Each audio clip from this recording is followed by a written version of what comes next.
మన ఫోన్లో ఒక్క పోస్ట్, ఒక్క క్లిక్ మన జీవితాన్ని పూర్తిగా మార్చగలదా? అంత పవర్ ఉందా? తమిళనాడులో ఇటీవల 6 అరెస్టులు జరిగాయని నివేదికలు చెబుతున్నాయి. పోస్టులు ఏమిటి? చట్టం ప్రకారం ఎలా చర్యలు తీసుకుంటారు? ఫ్రీడమ్ ఆఫ్ స్పీచ్ ఎక్కడి వరకు వర్తిస్తుంది? ఎమోషనల్ గా కాదు, లీగల్ గా, ఫ్యాక్చువల్ గా పూర్తి క్లారిటీ ఇప్పుడే చూద్దాం.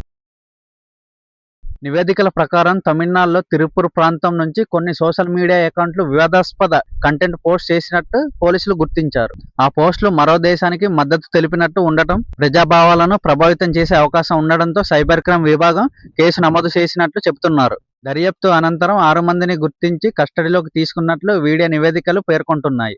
ఇక్కడ ముఖ్యమైన విషయం ఏమిటంటే, పోలీసుల ప్రకటన ప్రకారం ప్రజాశాంతి భద్రతల దృష్ట్యా ఈ చర్యలు తీసుకున్నట్లు తెలిపారు. భారతదేశంలో ఫ్రీడమ్ ఆఫ్ స్పీచ్ రాజ్యాంగం ద్వారా రక్షించబడుతుంది, కానీ అది నిజమైన స్వేచ్ఛ కాదు. కొన్ని సందర్భాల్లో చట్టాలు వర్తిస్తాయి. ఉదాహరణకు, ప్రజాశాంతి భంగం కలిగించే కంటెంట్, హింసను ప్రేరేపించే విషయాలు, సామాజిక సామరస్యాన్ని దెబ్బతీసే అంశాలు. పోలీసులు సాక్ష్యాల ఆధారంగా సెక్షన్లు నమోదు చేస్తారు. చివరి నిర్ణయం మాత్రం కోర్టు తీసుకుంటుంది. దోషం ఉందా లేదా అనేది కోర్టే నిర్ణయిస్తుంది. ఇంతవరకు చూస్తున్నారా అంటే మీకు వాల్యూ దొరికింది. లైక్ కొట్టి సబ్స్క్రైబ్ అవ్వండి. ఇప్పుడు అసలు ట్విస్ట్ ఏంటి అంటే, ఈ అంశంపై సోషల్ మీడియాలో 2 రకాల అభిప్రాయాలు వ్యక్తమవుతున్నాయి. కొంతమంది అంటున్నారు చట్టాన్ని గౌరవించాలి, దేశ భద్రత ముఖ్యము. మరికొందరు అంటున్నారు వ్యక్తి స్వేచ్ఛను కాపాడాలి. ఇలాంటి సందర్భాల్లో భావోద్వేగాలకు లోను కాకుండా చట్టపరమైన అంశాలను అర్థం చేసుకోవడం అవసరం. సోషల్ మీడియా శక్తివంతమైన సాధనం, అదే సమయంలో బాధ్యత కూడా అంతే ముఖ్యమైనది. మనందరికీ ఒక ప్రశ్న: పోస్టు చేసే ముందు మనం ఆలోచిస్తున్నామా? సమాచారాన్ని ధృవీకరిస్తున్నామా?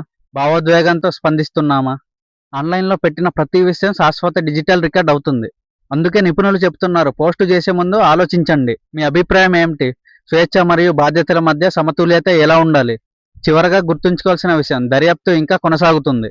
కోర్టు తుది నిర్ణయం వచ్చిన తర్వాతే పూర్తి స్పష్టత తెలుస్తుంది. అప్పటి వరకు ఊహాగానాలకు లోను కాకుండా అధికారిక సమాచారం కోసం వేచి చూడడం ఉత్తమం. సోషల్ మీడియా మనకు ఒక వాయిస్ ఇస్తుంది, కానీ ఆ వాయిస్ను బాధ్యతతో వినియోగించడం మన కర్తవ్యం. ఇన్ఫర్మేషన్ వాల్యుబుల్ అనిపిస్తే సబ్స్క్రైబ్ చేసి లైక్ చేయండి.